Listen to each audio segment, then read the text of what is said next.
আসসালামু আলাইকুম প্রিয় ভিউয়ার্স, এটা একটি 7 তলা বিল্ডিংয়ের একটি ফুটিংয়ের সাইজ মেজারমেন্ট দেখে কীভাবে কাজ করবেন সেটা দেখাবো। এটা হচ্ছে গিয়ে আপনার তিনটা ফাইলের বেজ। এখানে 3 আকারের ফুটিংটি আছে। এখানে প্রত্যেকটা মেজারমেন্ট দেওয়া আছে। এই সাইডে আপনার 7 ফিট এবং এর মাথায় দেওয়া 3 ফিট এবং প্রত্যেকটা সেকশন আলাদা দেওয়া আছে। এখানে থেকে আপনার 1 ফুট 6 ইঞ্চি, 1 ফুট 6 ইঞ্চি, আবার এই যে গ্যাপটা আছে এই গ্যাপটা দেওয়া আছে 2 ফুট 6 ইঞ্চি এবং এই ছোটোর যে গ্যাপটা দেওয়া আছে 1 ফুট 6 ইঞ্চি এবং এই 3টা ফাইল 1 2 3 এবং এখানে মাস সেন্টার থেকে এখানে কতটুকু থাকবে। আসসালামু আলাইকুম ভিউয়ার্স, এখানে সয়েল টেস্ট থেকে শুরু করে বিল্ডিংয়ের সকল প্রকার ডিজাইন করা হয় এবং সকল প্রকার কনস্ট্রাকশন কাজ করা হয়। ধন্যবাদ সকলকে। প্রতিটা দেওয়া আছে।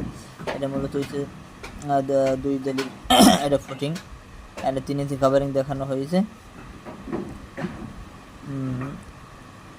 এই 2টা বাইন্ডার রড দেখেন 12 মিলি এবং 20 মিলি সেন্টার নিচের জালি এবং উপরে জালির যে সেটা ওই উপরে জালির যে রড সেটা হচ্ছে 16 মিলি 5 ইঞ্চি সেন্টার 5 ইঞ্চি সেন্টিমিটার সেন্টার। ধন্যবাদ সকলকে।